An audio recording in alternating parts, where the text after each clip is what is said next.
কথা হচ্ছে ভাইয়া কী কারণে ভিসা রিজেক্ট হয়?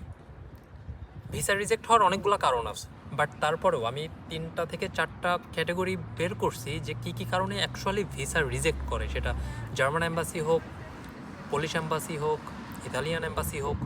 তার প্রথম একটা কারণ হইতেছে নির্ভুল ডকুমেন্টেশন। আপনি যখন আবেদন করবেন তখন যেন আপনার ভিসা ফর্ম, আপনার সার্টিফিকেট, আপনার পাসপোর্ট, সেখানে আপনার প্রত্যেকটা জায়গায় নাম, ডেট অফ বার্থের ঠিক থাকা, বাবা মায়ের নামের সাথে আপনার নামের ঠিক থাকা, তাদের পাসপোর্ট বা এনআইডি এগুলো ঠিক থাকা, সেগুলোর সাথে যে ভিসা ফর্মটা আপনি ফিল আপ করছেন সেগুলোতে ঠিক থাকা আর কি। মানে 2 নাম্বারটা কী হইতে পারে, দেখা গেল আপনি অ্যাম্বাসিতে গিয়ে আপনার কনফিডেন্স ড্রপ করছে, আপনি হয়তো নিজে অ্যাপ্লিকেশন করেন নাই, এজেন্সির মাধ্যমে করছেন, আপনাকে বিশ্ববিদ্যালয় সম্পর্কে জিজ্ঞাসা করছে, আপনাকে আপনার কোর্স সম্পর্কে জিজ্ঞাসা করছে, ওই সিটি সম্পর্কে জিজ্ঞাসা করছে, আপনি জানেন না, কারণ আপনার কাজগুলো কেউ না কেউ করে দিছে। যখনই আপনার কনফিডেন্স দেখবে, আপনার উত্তর দেওয়ার প্যাটার্ন দেখবে, তখন আসলে ওই ভিসা অফিসার বুঝেই যায়, তারা এগুলো ডিল করতে করতে অভ্যস্ত। এটা একটা কারণ। আরেকটা কারণ হইতেছে আপনাকে হয়তো জিজ্ঞাসা করছে যে আপনি কি করবেন মাস্টার্স শেষ করে বা ব্যাচেলর শেষ করে, তখন আপনি হয়তো বলছেন বা কোনোভাবে সে বুঝে গেছে যে আপনি ওই দেশে থেকে যাবেন। আপনাকে এটা বোঝানোই যাবে না।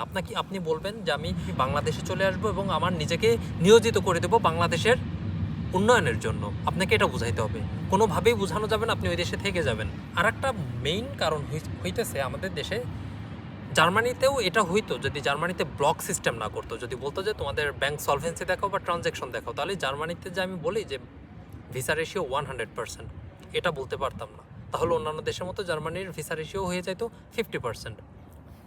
জার্মানি বাদে অন্যান্য দেশে কি, যেরকম পোল্যান্ড বা ইতালিতে আপনার বা অন্যান্য দেশে ব্যাংক ট্রানজ্যাকশন দেখাইতে হয়। সব থেকে বড় সমস্যা হইতেছে এটা। বাংলাদেশে সবসময় ভিসা রিজেকশনের কারণটা আসলে আপনার না, মানে আপনার দোষ আছে বা আপনার কমতি আছে এটাও না, দেশের সিস্টেমেরও দোষ আছে।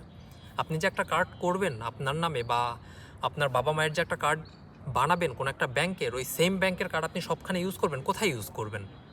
আপনার বাবা মা কি মানে গ্রোসারি স্টোর বা কোনো একটা খোলা মার্কেটে বাজারে গিয়ে কার্ড দিয়ে গ্রোসারি কেনার বা কাঁচামাল কেনার সুযোগ আছে?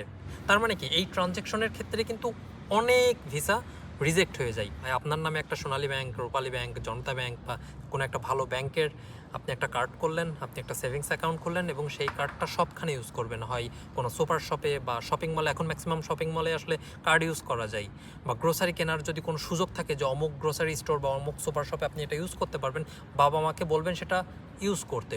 অথবা যদি এরকম সুযোগ না হয়, আপনি প্রত্যেক সপ্তাহে 2000 বা 1000 আপনার সংসারের যেই খরচ, সেটা হচ্ছে আপনাদের যে এটিএম বুথ, সেখান থেকে টাকা